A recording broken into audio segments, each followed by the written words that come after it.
Hey everybody, Graham here. So, after I posted my video yesterday, we did get another video from Chris Chan. And this is the video that I think we were looking for. This is the video where he talks about what happened, how he got sent to jail, and I think you will all be shocked and astonished to learn that according to Chris, he was entirely innocent. He didn't do anything. He never ever touched Barb. Just because he talked about it and bragged about it, that was all Bella manipulating him. I don't know. Take it for what it's worth, which, in my opinion, isn't very much. But it does seem like Chris has not grown or changed or learned anything at all. He is right back to the behavior that people have always talked about, where he's just deflecting and denying everything and blaming everything on other people. So according to Chris, the whole thing came about as a result of Bella, which it probably isn't too surprising. She's easy to blame for it, and, you know, I guess had enough of a hand in it that it makes sense. But more than just Bella, it was all the toxic haters and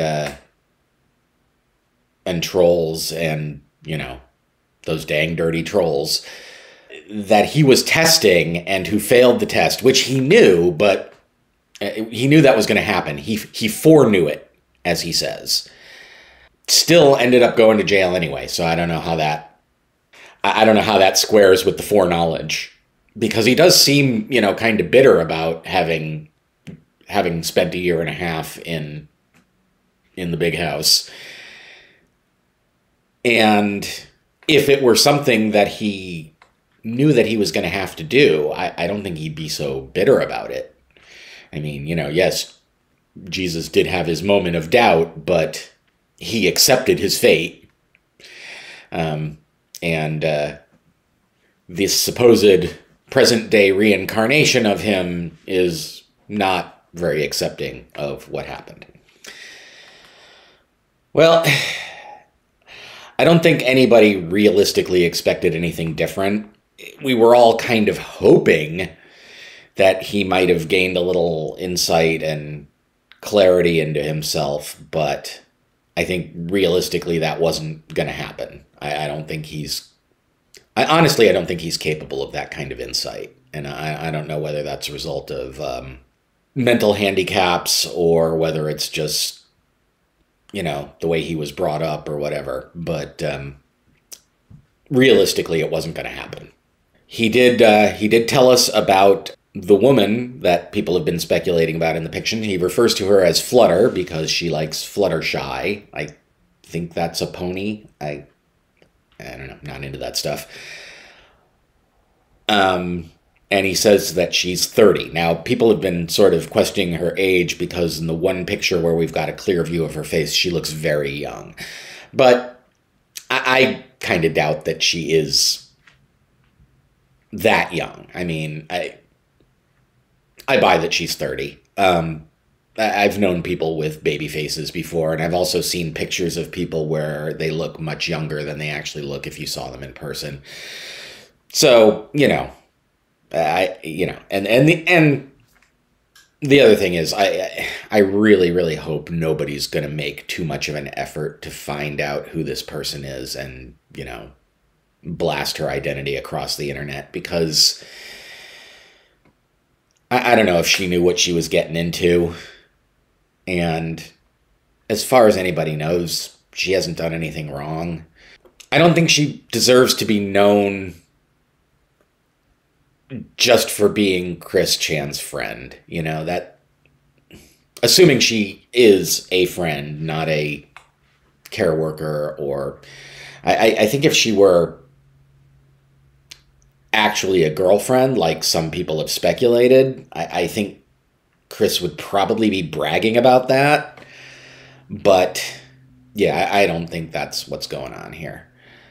So yeah, don't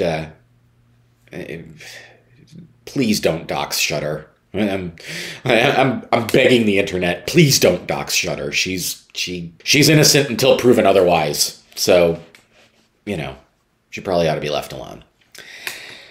But anyway, you know, if you want to watch the video, go check it out. What I thought was interesting about the video was the way Chris's face looked.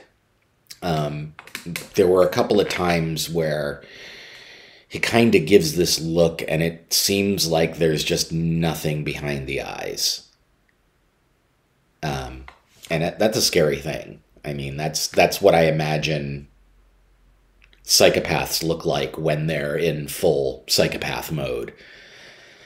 But, you know, it could be me projecting. Although I've seen a couple other comments along those lines, but I did find that a little unsettling.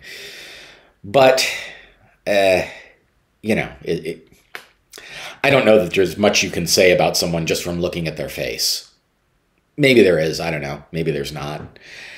But it's hard to sort of say something like that objectively when you know the story behind the person. Like, I know Chris is a horrible person, and therefore when I look at his face, I see a horrible person. If I didn't know those things about Chris, I might not see those things. So I don't know. Anyway, but it did kind of chill me a little. So anyway, I'm expecting he'll drop another video today. Oh, the other thing is that people are speculating that he didn't do the editing himself. Obviously, I have no idea whether he did or he didn't. If he did, you know, good on him for learning some skills. You know, he needs practice, obviously, but like I said in my last video, my editing skills are nothing to write home about, so I'm not gonna criticize anybody else's. It's also why I try not to criticize Chris's artwork too much, because I can't draw to save my life.